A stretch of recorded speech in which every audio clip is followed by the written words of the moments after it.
There's no way I'm going to be able to finish all of this by the time the new episodes comes out, but it's alright.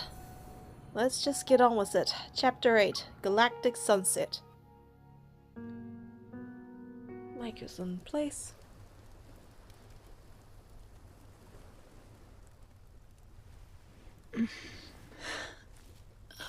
Raphael? You're awake? And you're back to normal. Are you alright? In the ocean, I thought you... The line between being kind and being dumb is very thin. A small smart fish swims away while it still can when the big fish are hunting. You're the idiot. The whirlpool was obviously a death trap, but you just swam right into it. Oh, thank you. Anyway, thanks. You were the one who pulled me out of the water, right? I thought I heard your voice before I blacked out. That's just my random act of kindness for the day. So, how long do you think this malicious creature will keep an eye on us? Hey. It's the kitten from before. Now that the Wanderer's gone, it should be safe. It'll be cold tonight. It wants a warm place to sleep. What a cutie pie. It's moving! Get it away from me! Well, duh. A cat isn't a log. Come on, pet it. It won't bite. Look at him trying for the girl he likes. You. Your flattery means nothing to me. I don't accept you. If you need to thank someone, thank the silly girl. She's the reason you're even getting a crumb of my attention. It licked me. No. A monster touched me. My hand. It's over. I can't hold a paintbrush now. Not like this. So, is there a reason why you don't like cats? Why should I? I dislike them because I do. For humans, it's game over as soon as a cat nuzzles them. Raphael, that means it trusts you and feels grateful. Well, animals that are fond of humans usually have a tragic end. One moment you're cute and cuddly, the next they toss you aside. You're forgotten, left behind. Look, it's saying not all humans are like that. And you? Wasn't there something important you forgot about? The coral stones, definitely. Are you talking about the coral stones? You're good at remembering trivial things. We'll have more opportunities to get as many of those as we want. Today, we got lucky. Isn't that the protocore from the Deluge Wormlord? I didn't think you'd be able to find it. I see that twinkle in your eyes, you know. But this protocore is mine.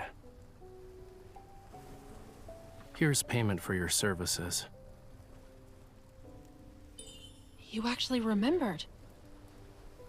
The nest.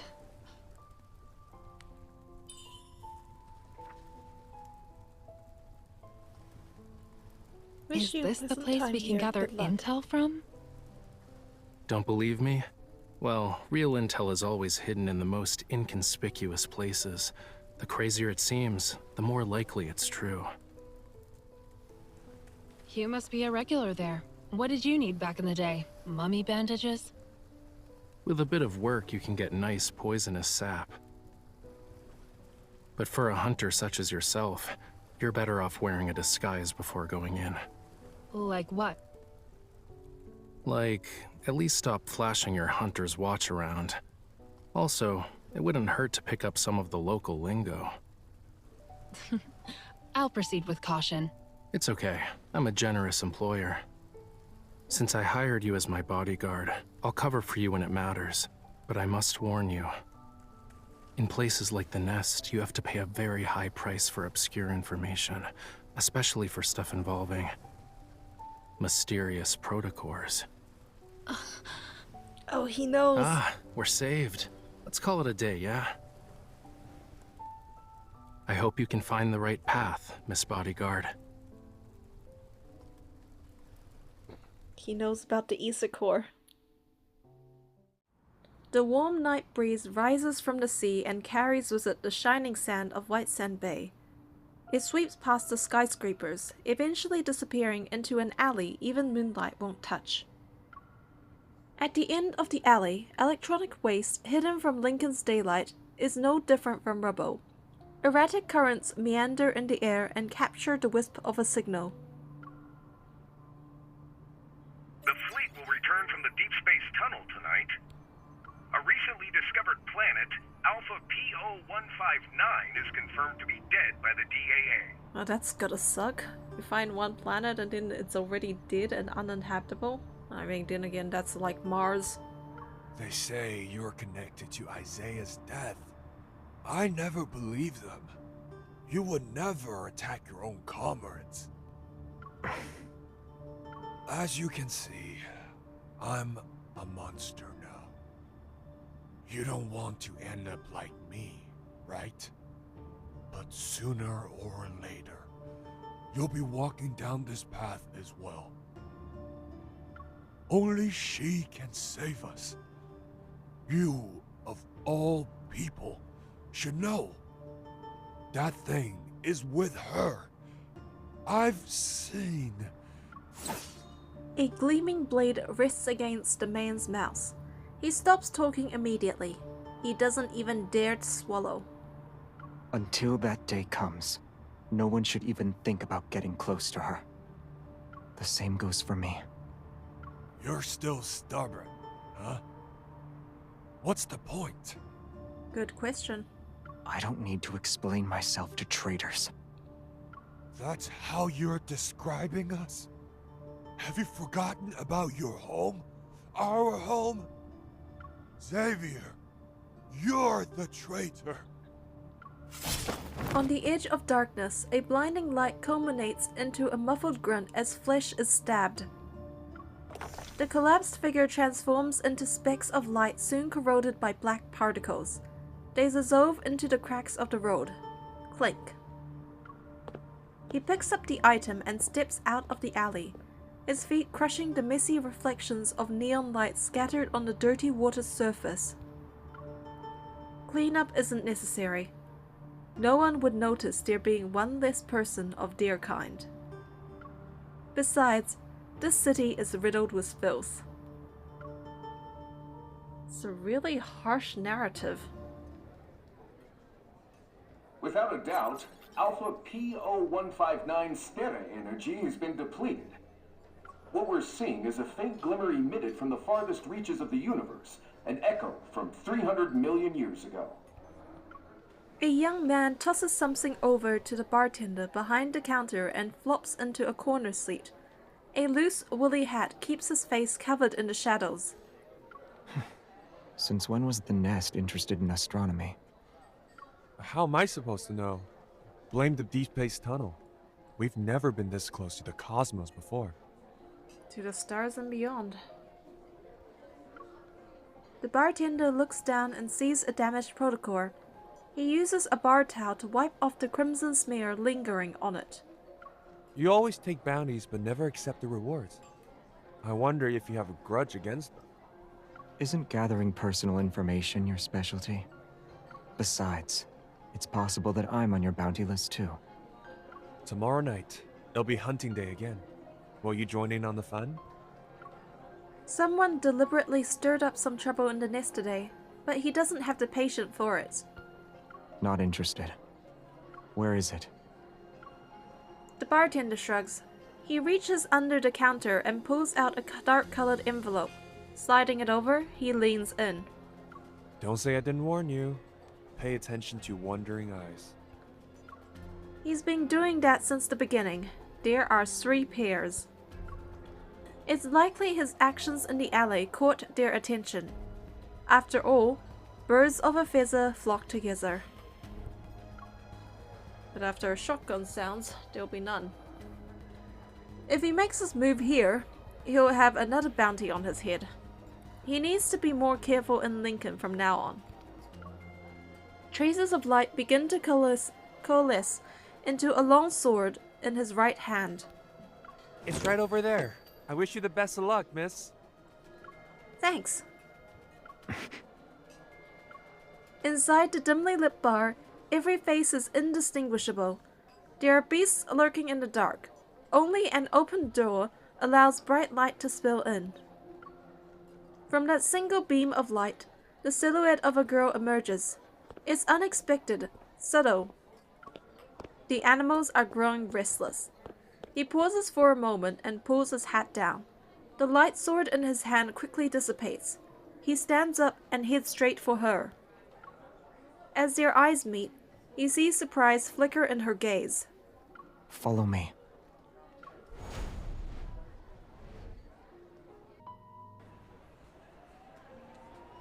In Azure Square, the carnival is holding a space-themed event.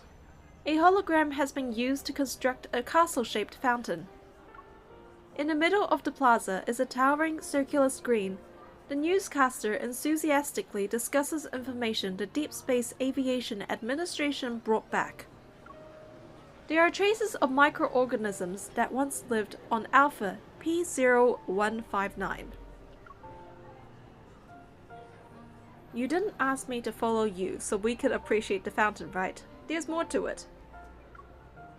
I'm sitting on a bench by the fountain. My gaze is fixed on Xavier. He's lost in thought. Did something happen in the nest? Not yet. When I saw you, I just asked you to follow me without thinking. Not yet means something did happen. I glance at the bustling crowd. I still feel uneasy, but even with potential threats of following close behind, they wouldn't strike out in the open. So you're really going to the N109 zone? Mm-hmm. In that moment, Xavier takes off his woolly hat and changes the subject. He doesn't ask about how I knew of the nest, like how I have no interest in asking about why he was there in the first place. After spending some time together, it seems we've come to understand each other. Just don't ask each other's secrets. Yeah, I was about to start the next part of my plan until you swooped in and whisked me away. I'm sorry. But for places like the N109 zone, there's always a way in. You just need to look. Surviving, or escaping for that matter, is the real challenge. You're right. But honestly, I haven't found the time to think about my escape plan yet. Getting the Ether Core and figuring out what to do with it, that's the biggest challenge I'm facing right now. The Protocore auction. Weren't a ton of Onykinus' protocols destroyed by Lumiere? Why are they holding an auction? It's to deal with their partners. So their business transaction was ruined. Yeah. If Onykinus does nothing, those partners won't let them off so easy. That's why they're selling a high-grade protocore at the auction. It will go to the highest bidder. The Ether Core, huh? I raise my head, but before I can get some answers, I notice a patrol robot hovering behind Xavier. Its rotating eyes are locked onto us. The faint red beacon flickers our way. It's recording. Xavier, behind you! Don't look at it. Is there one behind me? Hmm. Oh no. Xavier stretches the woolly cap in his hand and pulls it on my head. Is the disguise really going to work? He rests his cheek on his hand and scrutinizes my appearance. Then, a hand reaches out to pull down the hat. Suddenly, I'm plunged into darkness. This will do. Hey! I take the hat off, annoyed at his calm demeanor. I don't sense any metaflux, so I doubt we're dealing with luminivores or Tezcatlipoca this time. The people are trying to capture you have finally decided to show up, huh? I always wondered why I find myself in the same situation whenever I run into Xavier. If it's not a coincidence, then there's a threat lurking around him. I'm always with you when they're trying to start something. Even if you want to play dumb, it's too late.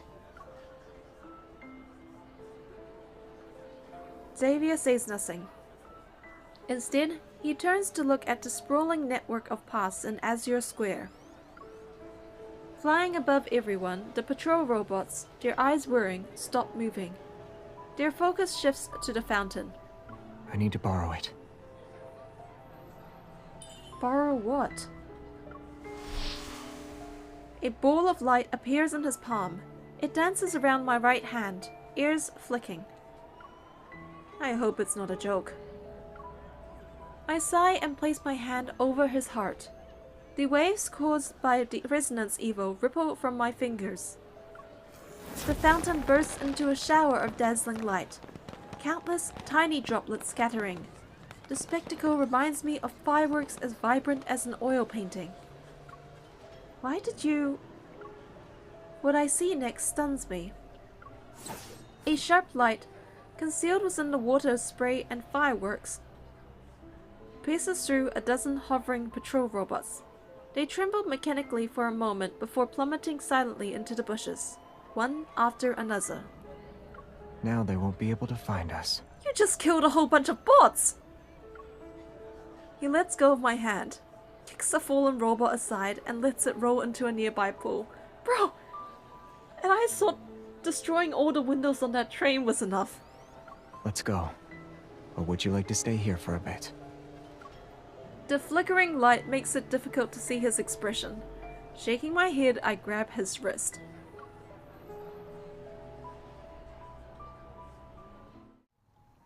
Philo.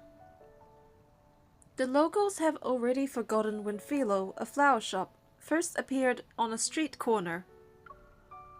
Tiny blue star-like flowers cascade from the third-floor balcony and envelop nearby buildings. The owner seems to have mysterious friends. On nights with little moonlight, one can often see starlight surrounding the backyard like fireflies. At midnight, Jeremiah locks the front gate. He carries a wizard laurel. He enters the backyard and with some effort squeezes past the glass door of a greenhouse. Out of nowhere, a beam of light bursts through the door behind him, landing next to a cluster of wavy leaf sea lavenders. Xavier, you nearly scared me to death. Didn't you promise to use the door like a normal person? As soon as the words leave his lips, a girl peeks out from behind Xavier. She has an apologetic look on her face. What in the... He sees the other person's face, and he freezes like a wind-up doll whose batteries just died.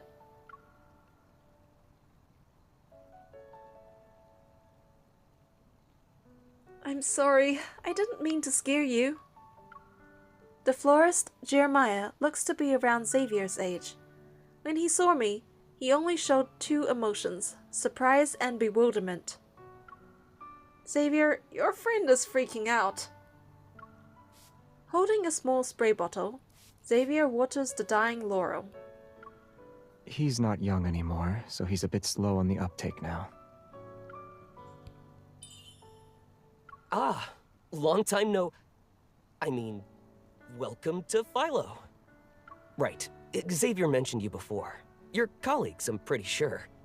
It's a pleasure to meet you. The awkward greeting ends under Xavier's watchful gaze. Jeremiah looks at the glass wall. It flickers briefly, then returns to normal. Now that we're out of sight, you can talk. Did something happen in the no-hunt zone?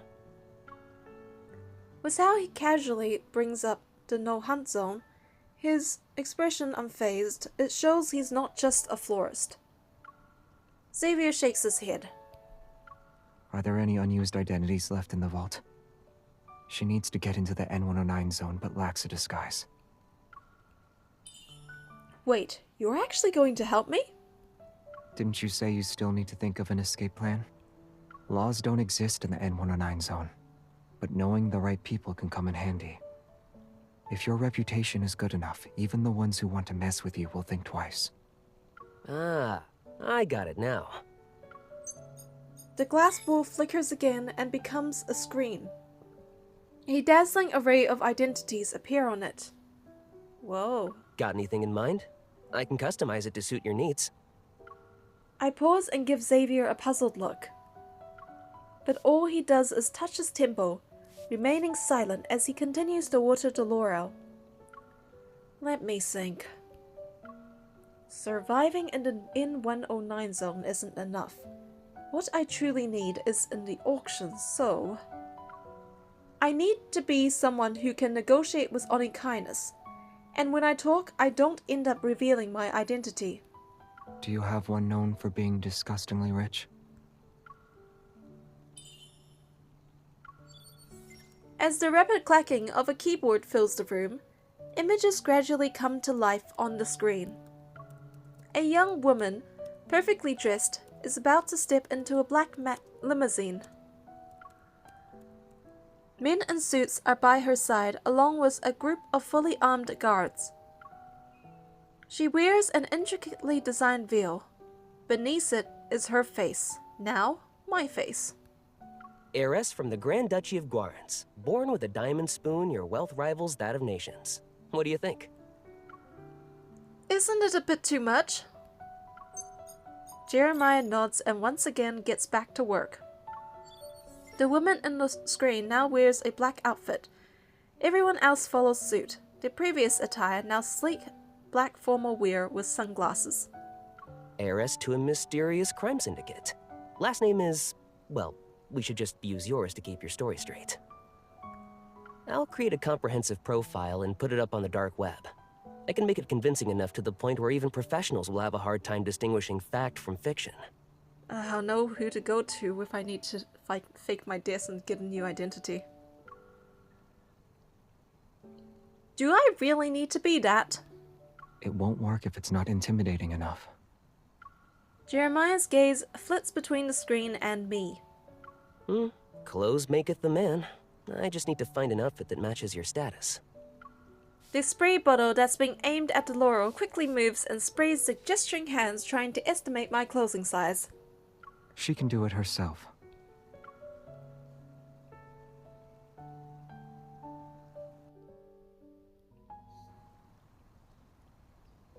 Once everything's done, Jeremiah leaves the greenhouse to begin his deception. The breaking dawn meets the chirping of birds as they reverberate atop the greenhouse. I turn my head to look at Xavier. What's wrong? You bringing me here wasn't a spur-of-the-moment decision. You knew for a while that I'd be going to the N109 zone. You already had a plan to help me sneak in, right?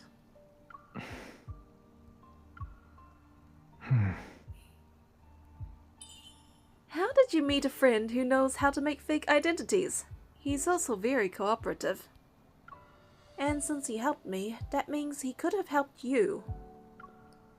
It's funny how the more a person talks about something, the more real it seems.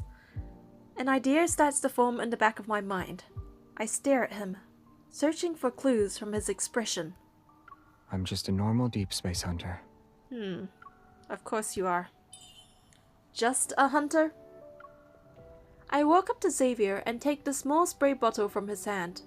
I hold it up to his forehead like I'm aiming a gun at point-blank range. I know we aren't exactly close, but can you repeat what you just said? You're not looking me in the eye. You're too close. He gently touches my forehead to push me away. Also, you're not scary. At least not scary enough. What do you mean? You're being very polite. You won't be able to take control of the situation. Anyone who's made a name for themselves in the N109 zone can't be a pushover. He gets up from his chair. I find myself stepping back and leaning against the edge of the table. As the next leader of a crime syndicate, you should at least act tough. Don't let anyone easily spot your weaknesses. Otherwise, you might end up as a lamb at an auction, swarming with wolves. You'll be killed in the blink of an eye. A sharp blade of grass pokes my chin. The arrogant ones always like to look down on people. I can't help but chuckle. I lift my head in response. And? Your shoulders are stiff. Being too awkward will only make you look suspicious. Relax. But try to maintain a facade of arrogance. Got it. Anything else? Don't say thank you, and don't apologize. The last thing you want is hesitation or doubt in your voice. Remember, you're always right. This is going to be so hard if I was in MC's shoes because I'm always doubting myself. What if someone tries to challenge me? Or what if they doubt me? Return the favor. Like this? I push Xavier's shoulder, but he only takes a step back. I move closer, maintaining eye contact with my chin. By the way, my neck is starting to hurt because of how you're standing. Can you adjust your position? Are you mixing personal feelings with business? Of course not. As you said, whatever I do is correct. All right. Xavier sits back down, but he tightly grips my wrist and pulls. I'm in front of him. One more thing. It's very important. Don't provoke people who have yet to show you their hand. The atmosphere becomes heavy, my gut telling me that I am in danger. Yet the only thing I can do is look into his eyes. He's seated, yet at this moment, the person standing isn't necessarily the one who has the upper hand. I'm done. Do you think this is enough? Jeremiah walks in. His gaze sweeps over us, not even lingering for a second. Then he quickly turns around and leaves. Whoops, sorry. I entered the wrong room. No, you're not interrupting anything. Come back.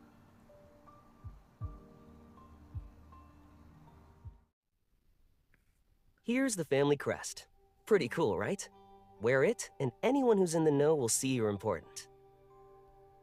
It also means whoever approaches you isn't a random person wanting to have a chat. Be careful. I study the crest in my hand. While intricately designed, there's an antique charm to it, showing that it's the handiwork of a crime syndicate. The fact Jeremiah could produce this in such a short amount of time. He is more than meets the eye. And here's the stuff that can make your fake identity more convincing. I hope you won't need to use them. Jeremiah hands me another box. Thank you. You don't need to be so formal. I never thought I'd actually be able to help you. It's so... The intensity of his sincerity is touching. Even though I've only known him for a few hours, my curiosity only grows. Silently, Xavier positions himself between Jeremiah and me. As you can see, he's very friendly. I look at everything in my hands again. The sun is about to rise. I should get going. Shall we head back home, neighbor? I have plans today. I nod. I'll be on my way then. Wait.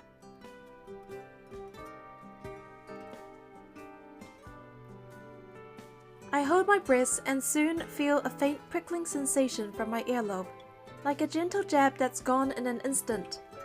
It's a secret transmitter. Even if you're somewhere in the N109 zone with no signal, we can still track your location. I touch my ear but don't find a trace of it. A tiny capsule is placed into my hand. An inhibitor. Take it before you meet up with anyone. You'll be temporarily immune to 98.7% of neurotoxins. And here. He slips a very thin, hairpin-like item into my sleeve. I raise my arm and squint before I see a needle with liquid inside it. What is this? Self-defense. It's not too strong. Just enough to take down an elephant. And that's not too strong. If you ever run into danger, don't hesitate. Do you have a magic pocket or something? Where did all this stuff come from? My vision is then overwhelmed by a bluish-purple hue. Is this also a secret weapon? It's flowers. Of course I know it is. But why are you giving it to me? Do I need a reason? He lowers his head. He appears to be actually thinking. They just happen to blossom. So, I I sincerely hope you'll accept them.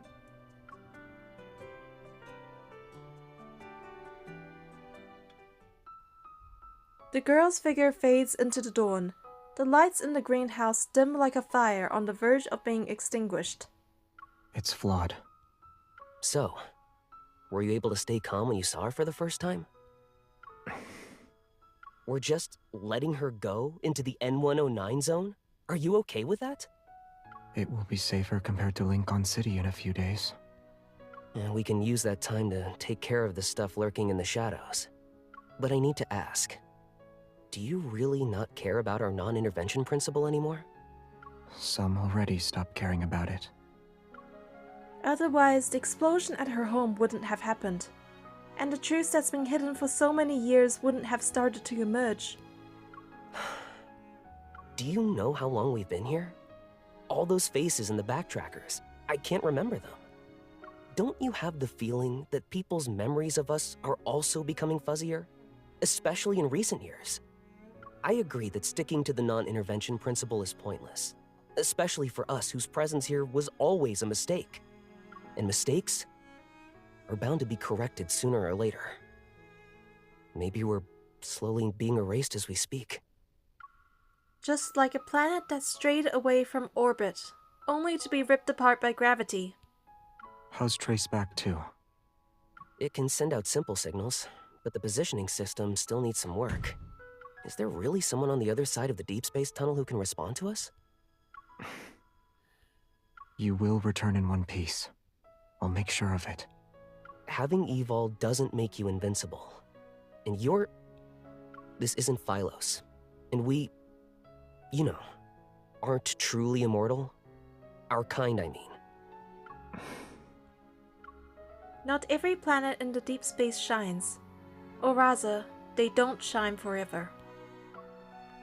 Piercing through a veil of light, dying celestial bodies are nothing more than skeletal, ashen rock with ring-shaped mountains. Cosmic dust coalesces into asteroids, their surfaces adorned with algae that couldn't be considered a sign of life. A faint glimmer of light gradually emerges into the horizon, in the distance, and spreads out from the horizon. The morning light manifests on one side, and on the other is the beginnings of a misty night. Perhaps they don't want anyone else to get their hands on it, as they try to obtain one for themselves. Or there are ether cores already in their possession. That's why they're selling a high-grade protocore at the auction. It will go to the highest bidder.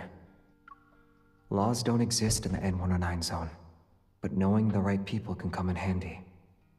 If your reputation is good enough, even the ones who want to mess with you will think twice. I've confirmed the location of the ether core, and I have a fake identity that can keep me alive. Now I need to figure out how to get into the N109 zone. Why not come up with a master plan? Become the best bait for Anakinus. Maybe a small opening is all it will take to get them to expose themselves. To be the bait that is the most valuable. And the most undefended. Resolved, I pick up my phone and dial Raphael's number. Pick up. Hello? Are you free right now? Why? Meet me at the nest. Show me how to fish.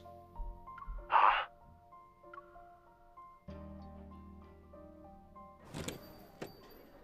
Nest to live house. Looks like every regular bar. Weren't we supposed to meet up at 11? Where's Raphael? It's hunting day. There are more people here than last night. Hopefully everything will go according to plan. Ultra-dangerous protocors, nothing illegal. And lots more in stock. Are you interested, miss? Haven't seen you before. I'll give you a discount. One Narcissus, and you've got yourself a deal. Where did you get them?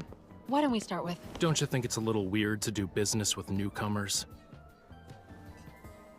If I'm the newcomer, then you must be the veteran? You're today's shining star. The little secrets I carry aren't worth the trouble. Got your bait ready? Yeah, I'll play their game and let myself be taken into the N109 zone. Which means we need to cast the line. Should be easy enough. Here. What's this? Write your bargaining chip on it.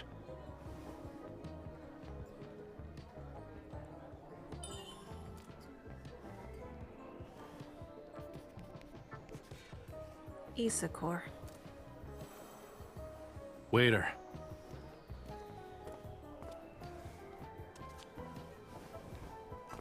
Who's he going to tell?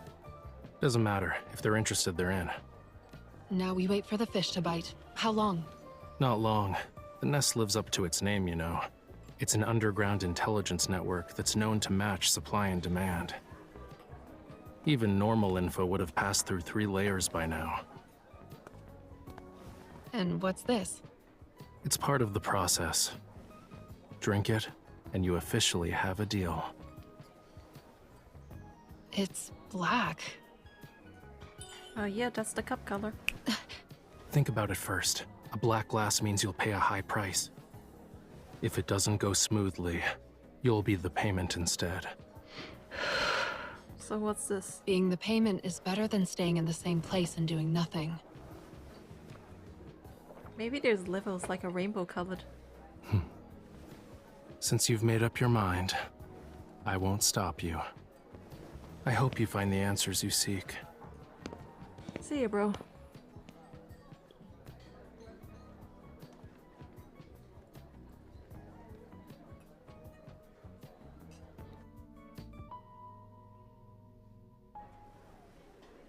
So far, everything looks normal. Gloomy air. Xavier. It's Xavier. I guess it's to be expected. So many people are after him. Ugh, Hey, move aside. you- It's about to start. Wait, it's probably better if I stay low-key. More people are here. They're surprisingly calm.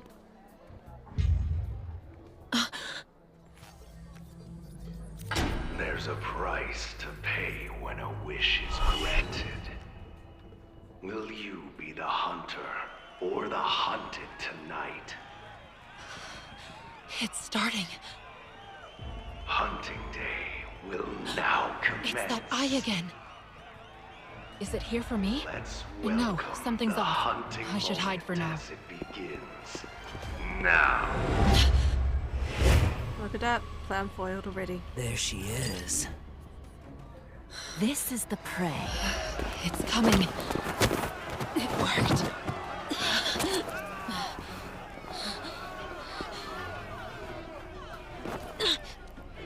C003 neurotoxin.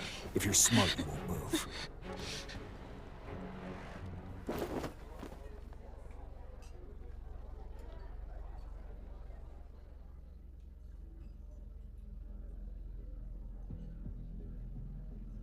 The more enticing the bait, the more dangerous things can get. Most are clueless to it. Now's not the time to celebrate. The big fish we want hasn't fallen for it yet. Did you bring the stuff I requested? You're fine with handing over a fresh catch just like that? Do you really think they can handle the prey I caught?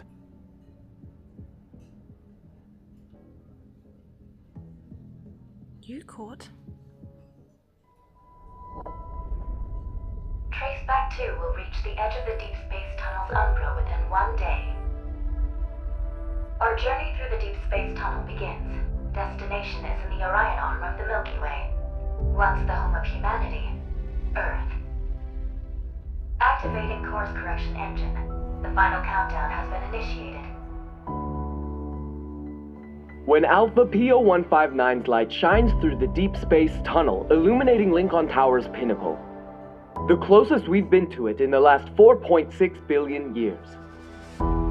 This galaxy's name is derived from the old word philo. It's the most exquisite gem in deep space. Philos. Humanity remains shackled to time. Fortunately, there are other lives in this boundless, starry sea. Tonight's weather, clear sky with winds around 7 miles an hour. Everything is serene inside the Deep Space Tunnel. Good night, Lincoln City. May you rest in the Milky Way's embrace, drifting in long and happy dreams.